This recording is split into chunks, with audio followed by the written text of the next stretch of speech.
Buenas, meu povo, como é que vocês estão? Tudo bem? Hoje eu vim aqui para falar com vocês sobre um assunto muito sério, um assunto extremamente importante de saúde pública, que é o assunto da dependência química. É um assunto que o Thiago já trouxe aqui em outro vídeo, né, contando a experiência dele, o testemunho dele. E hoje a gente vai destrinchar um pouquinho mais sobre esse assunto, trazer alguns dados médicos, alguns dados importantes e juntamente com a experiência dele para que a gente possa tentar entender um pouquinho mais como ajudar essas pessoas. Existem mais de 35 milhões de pessoas no mundo que sofrem com algum tipo de transtorno causado pelo uso de substâncias químicas. A doença chamada de dependência química é uma doença crônica que afeta o cérebro, principalmente a parte da região aqui pré-frontal, que é responsável pela tomada de decisão. E sim, ela é uma doença, não é falta de caráter, não é falta de vontade. Acompanhe esse vídeo com a gente que você vai entender um pouquinho mais sobre o assunto.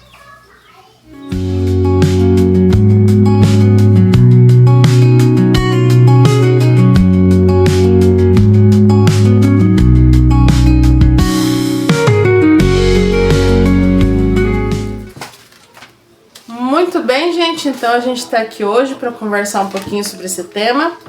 Um tema de saúde pública muito importante, né? Que tem trazido tanta tristeza e agonia para algumas famílias. Alguns dados médicos para a gente conseguir compreender sobre esse assunto, né? A droga em si, essas substâncias, independente de quais sejam, elas alteram a estrutura e o funcionamento cerebral. Então isso nos leva ao primeiro ponto de que o usuário ele não é uma pessoa que tem falta de vontade ou é um problema de caráter, não.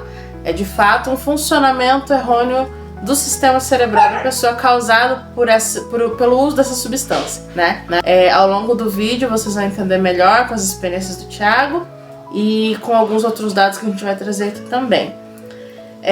E tudo está em torno de um hormônio, o hormônio do prazer, né? A dopamina, que ela é liberada em várias ocasiões, né? Quando você come aquele chocolate gostoso, quando você recebe uma visita que você gosta muito, quando você está na companhia de alguém que você ama, quando você faz uma corrida, uma caminhada, uma atividade que é prazerosa para você, essa dopamina é liberada no teu cérebro, né?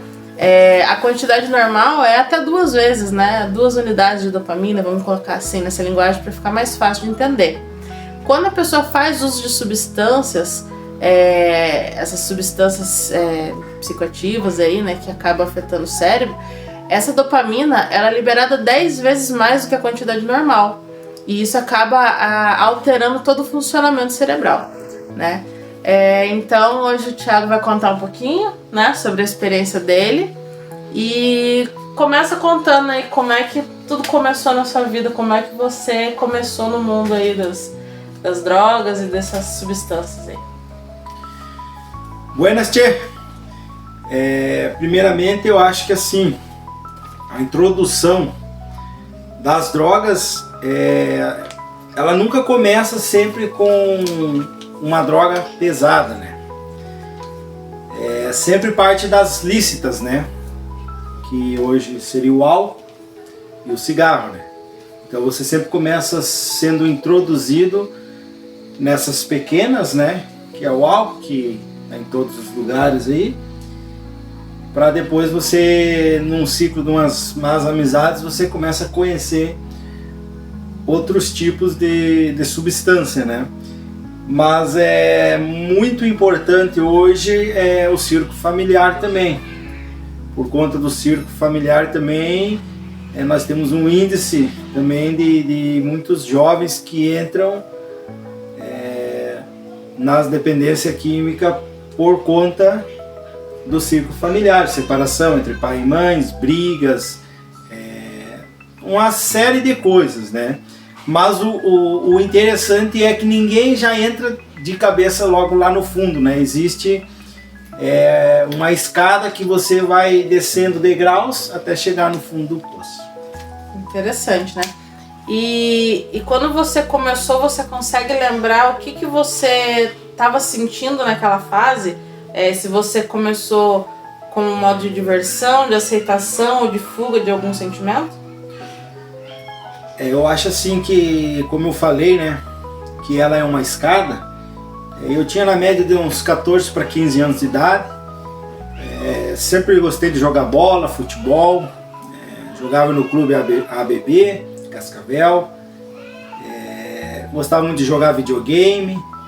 E por conta de uma más amizade, o qual eu conheci, foi onde eu conheci as drogas, sabe? Então, assim, eu me introduzi através de curiosidades, né? Curiosidades, primeiro por causa de meninas, né? E segundo, por amizades mesmo ali, né? E como assim familiar, a minha mãe, tipo, ela trabalhava, né? Trabalha até hoje, mas para sustentar 4 filhos. Então, creio eu que ela não conseguia estar 24 horas ali com a gente, né? Porque ela tinha que se dedicar 8, 9, 10 horas. Hoje eu falo isso porque hoje eu sou um pai de família, tenho 5 meninas. E ela dedicava muito tempo por conta das contas, água, luz, comida e correndo, né? Por conta que ela criou a gente sozinho, né? A mãe. Então, basicamente, a gente ficava muito tempo sozinho. Sabe? Muito tempo sozinho. E aí crianças, adolescentes sozinhos, né? Não funcionam muito bem, né? Sem ter um acompanhamento dos pais. Sim. E depois que você foi introduzido nesse mundo através das amizades, quando foi que você percebeu que tinha perdido o controle do uso da substância? Porque como você falou, a princípio era uma diversão, né? Você achava que conseguia, só hoje, só um pouquinho. Mas quando foi que você percebeu que deu aquele clique e você falou, não tenho mais controle? Esse ponto já é onde começa a ficar crítico o negócio. Porque você é introduzido e você sempre tem o controle de tudo. Sempre. Você tem o controle da bebida, o controle do cigarro, o controle da substância. No momento que você quer fazer o uso dela. Entendeu? Você sempre tem o controle. Esse é o primeiro ponto que as pessoas têm que colocar na cabeça, que existem níveis, né, que a pessoa se enquadra na substância, sabe? Quando você perde o controle e que você vai perceber que perdeu o controle, já é tarde. Já é tarde, né? Você sempre tem o controle e faz uso do jeito que você quer, a quantidade que você quer, e você tem até contato com pessoas que estão definhando. Só que você pensa que nunca vai chegar naquele estágio por conta de você ter o controle da situação. Então é muito perigoso também, muito perigoso, porque quando você passa a não ter o controle da situação, é aí que você acaba descendo um pouquinho mais embaixo no nível da substância, né? Que ela começa a controlar a sua vida. Pois é.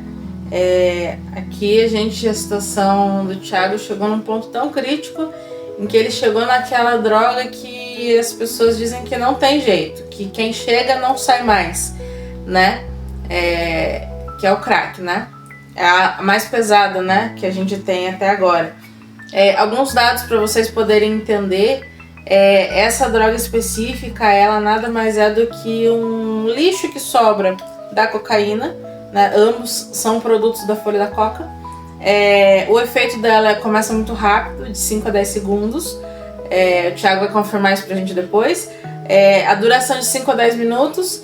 E ela se torna mais viciante do que as outras. Por quê? Porque antes de acabar o efeito, ela já causa a abstinência e ela já causa a compulsão para que a pessoa vá atrás de mais. Então acaba se tornando um uso repetitivo e compulsivo. Confere? Basicamente, né? A Jéssica basicamente é terapeuta, formou, né? E tem alguns cursos. E assim, eu conheço muito porque na prática, né? Na prática eu sei quão terrível é.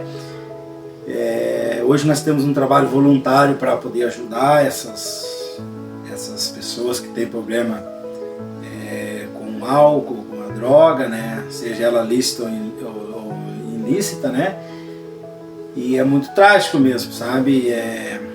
Passar por tudo isso daí, porque a gente está falando hoje com uma mãe que tem um filho, estamos falando com um irmão que tem um irmão que está na dependência, uma esposa que está sofrendo, a qual não consegue mais ter o seu marido dentro de casa, cuidando dos seus filhos.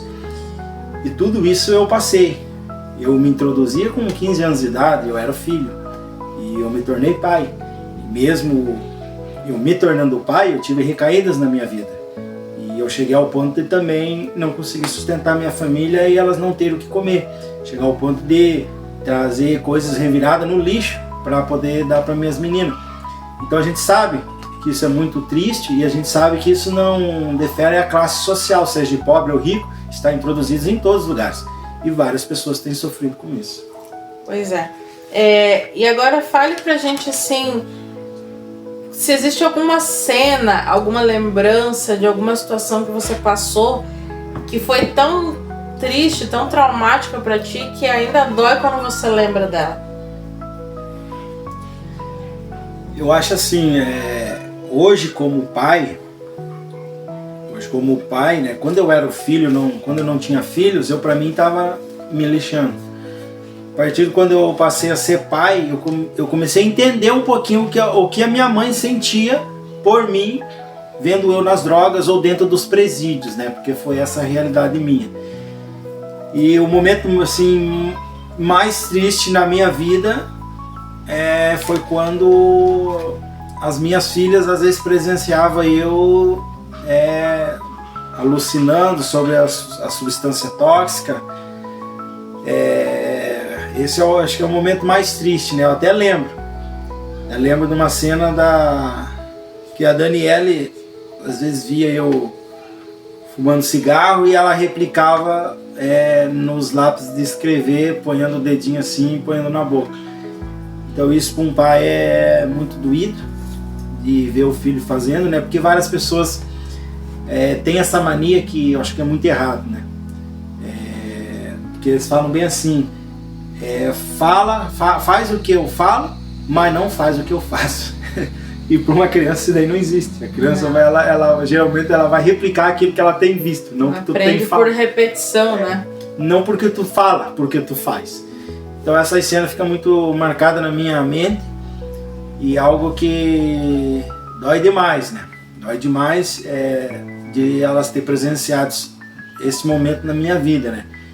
Mas graças a Deus, Deus me deu uma esposa muito, muito boa, né? A qual eu não mereço, mas Deus me deu.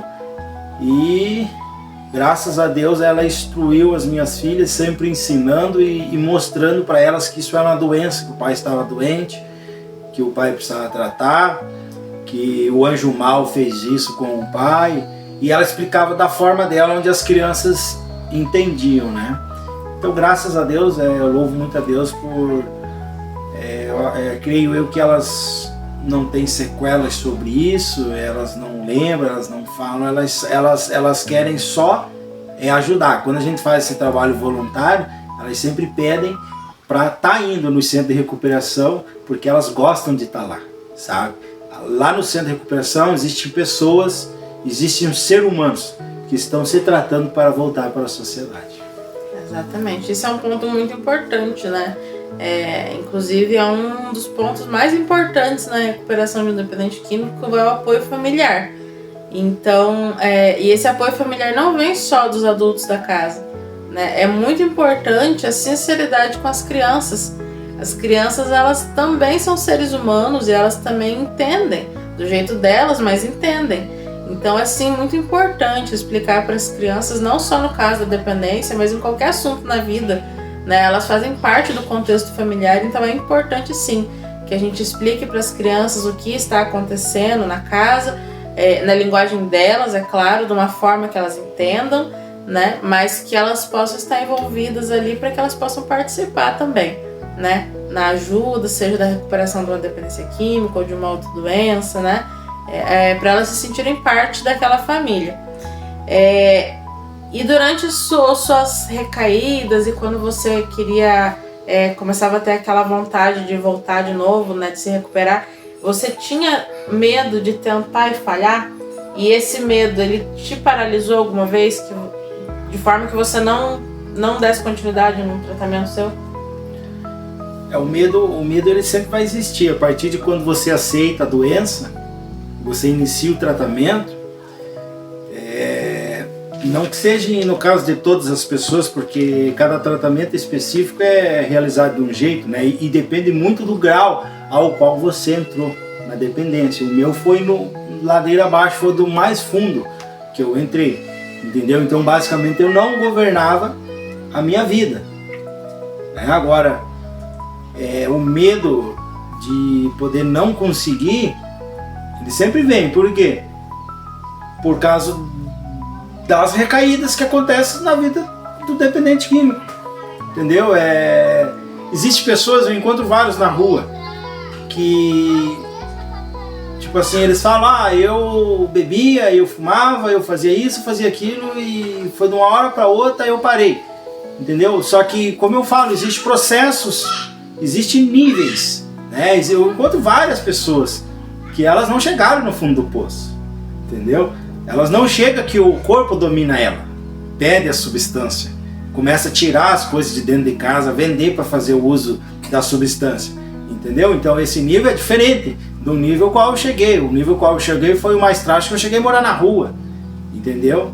Então, e sempre existe o medo, até hoje eu tenho, entendeu? Mas hoje eu tenho mais os meus pés no chão, porque eu sei o caminho que eu estou trilhando, sabe? E eu quero isso para minha vida. Eu sempre costumo dizer, hoje eu sirvo a Cristo. E o servir a Cristo, ele é um estilo de vida, ele não é uma religião, ao qual tu vai e profere o nome de Jesus numa igreja, louva a Deus, sai de lá e... Não. O ser cristão é um estilo de vida, é aquilo ali que você vai levar para o resto da sua vida, seja uma doença que vai bater na sua porta, seja um alimento que vai faltar, seja qualquer coisa que vai acontecer, você tá, eu vou seguir, eu escolhi isso e é isso que eu quero para minha vida, é o estilo de vida. E já nesse rumo aí, falando da recuperação, o que a sobriedade te devolveu? Falando nisso, eu acho que esse aí, quem me conhece no passado, me vê hoje, né? Porque assim, você ficar limpo, eu sempre falo para as pessoas, né? Às vezes a pessoa fuma e tal. Só não deixar de fumar, a pessoa já vê qualidade de vida, a saúde dela melhora. A pessoa que bebe, para de beber, também já vai ver a qualidade de vida, que vai melhorar a vida dela, né? Porque a saúde é tudo, saúde é vida, né?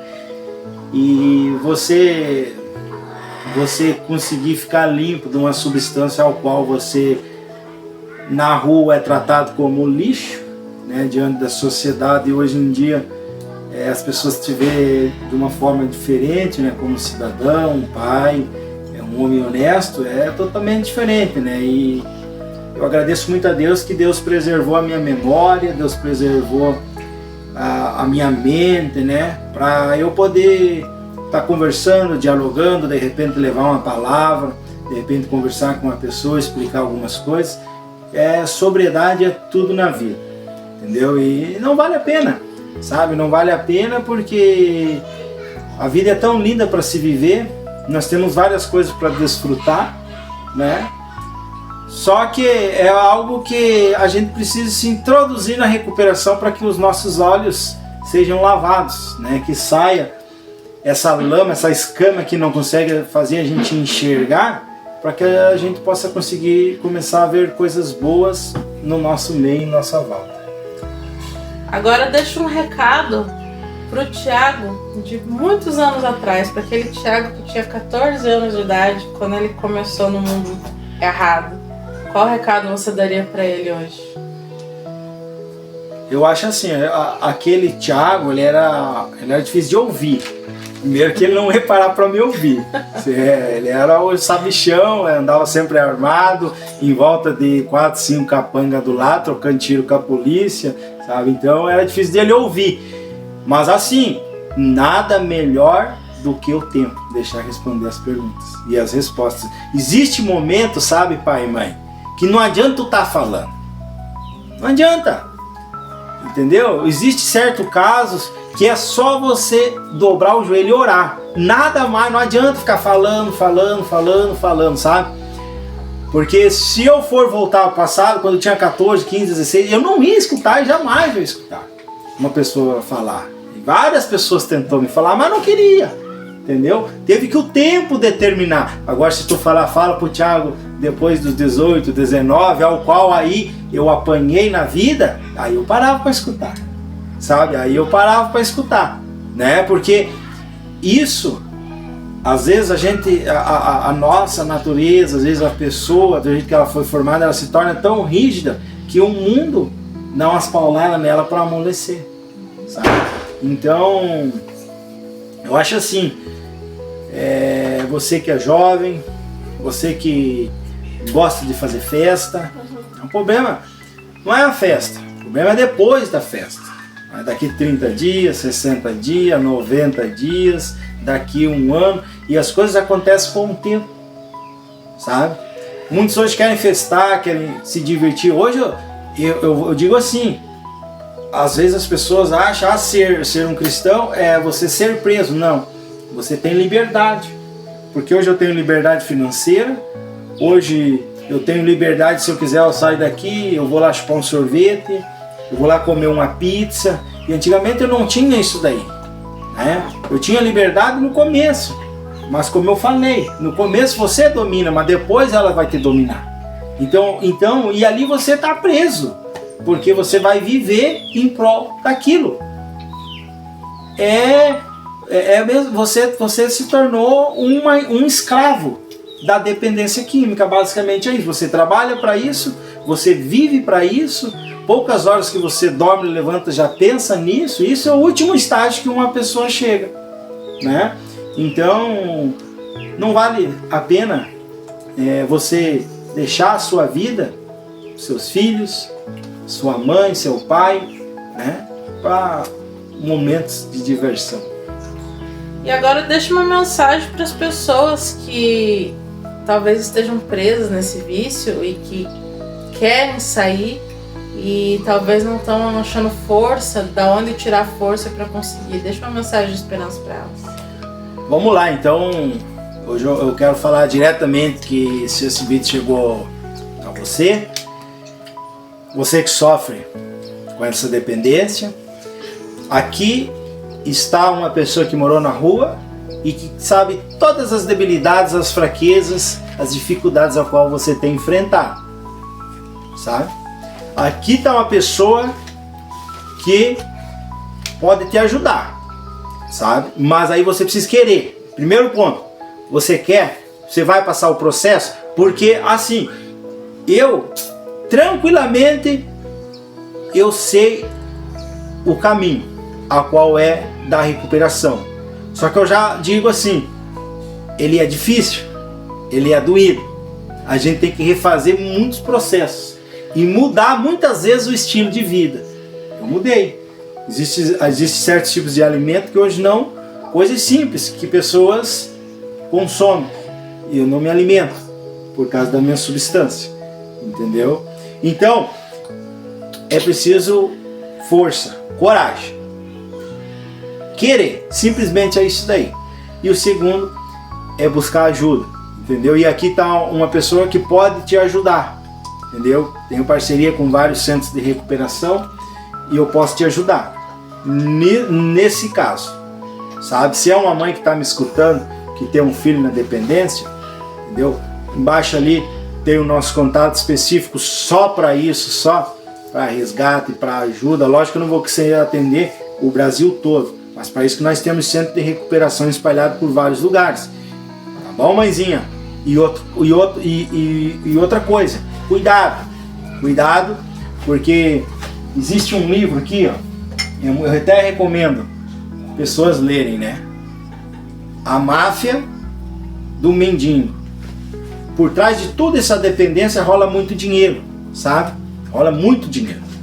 Então, existem valores absurdos sendo cobrados, sabe?